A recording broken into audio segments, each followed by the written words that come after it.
All right, let's check in now with Sherwin Bryce-Pease, our correspondent in New York, who is, of course, joining us to talk about some of the developments in Washington. And Sherwin, tough talk from President Trump on a number of fronts.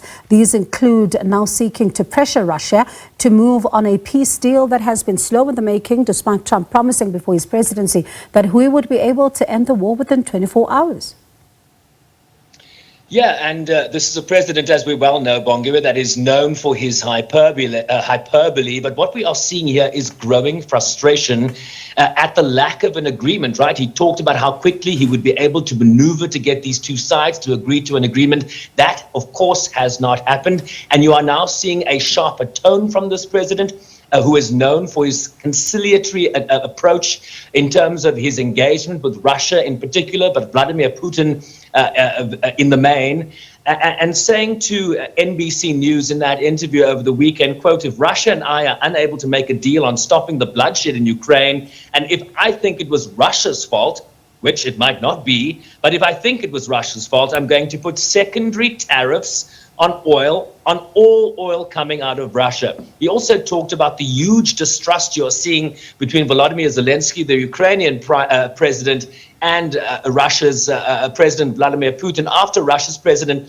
floated this idea of a transitional government arrangement in Ukraine that might lead to elections and the ouster of Zelensky. And this, of course, now puts a spanner in the works in terms of the trajectory that the Trump administration is seeking here in terms of a peace deal. What you've had so far, these carve-outs in terms of the two sides agreeing not to attack each other's energy infrastructure, the two sides agreeing subsequently not to have military targets in the Black Sea. But you haven't seen that initial 30-day ceasefire that Ukraine initially agreed to, and certainly a longer form peace deal, which is the Trump prerequisite here. So a sharper tone here from the Trump administration, which is new. The Kremlin saying they're still open to dialogue.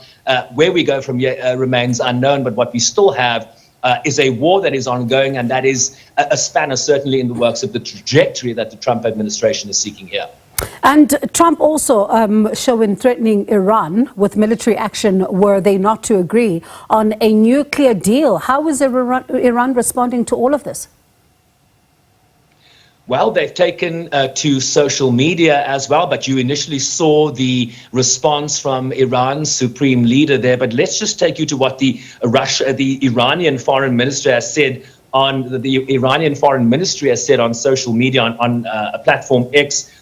They called in the charge d'affaires of the Swiss mission, which serves as an interlocutor between Washington and Tehran, a senior Iranian diplomat, essentially passing on this message to the Swiss embassy, saying that they delivered an official warning regarding any hostile acts, emphasizing the Islamic Republic of Iran's firm and immediate resolve to respond decisively, Bongiwe, to any threats.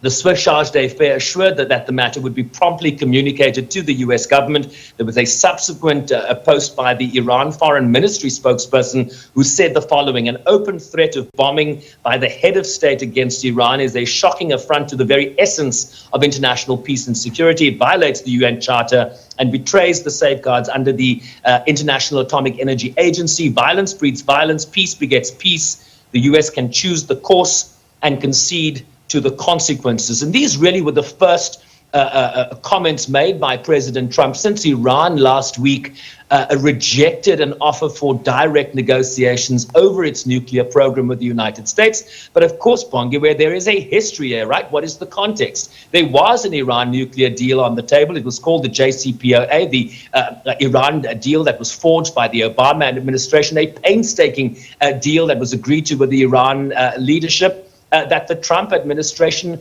withdrew from during his first term in 2018. So it is the Trump administration that has led to this impasse between Iran and its nuclear program, and the Iranians saying now, we don't need to go back to direct talks with you, when essentially you were the one that undermined the agreement that was in place in 2018. And the big story this week, though, is likely to be the imposition of sweeping across the board reciprocal U.S. tariffs on all nations this week, creating uncertainty in the markets. Tell us more. Yeah, the global markets, the US markets not liking this uncertainty. Investors don't like it. Economists don't like it. And the markets are reacting because we don't know the extent to which these so-called reciprocal tariffs are going to take effect, the extent to which they will apply to nations across the board writ large. Will it impact South Africa? Will it impact Africa? Will it impact Asia? Very likely so. That is certainly the rhetoric and the narrative you're hearing from the Trump administration. He's to unveil these long-planned reciprocal tariffs this week that will raise prices on things like electronics in the United States, on cars in the United States, metals, pharmaceuticals, lumber, and the list goes on. And so the question then becomes, Bongiwe, right? If we take economists at their word that tariffs tend to impose costs on the importer, which then transfers those costs to the consumer. So if you're imposing tariffs, it costs more to import into the United States, and that cost is then transferred onto the consumers. The question is, if they are now going to feel the pain of increased costs, to what extent are U.S. consumers prepared to, stand behind the America First ideology here that the president believes is going to force Americans to buy local, which might be more expensive, but are they willing to take the pain here in terms of cost increases, given the president's broad vision here of an America First policy seeking to bolster American manufacturing? But are the implications then that people will pay more, and how long are they going to be willing to pay that cost?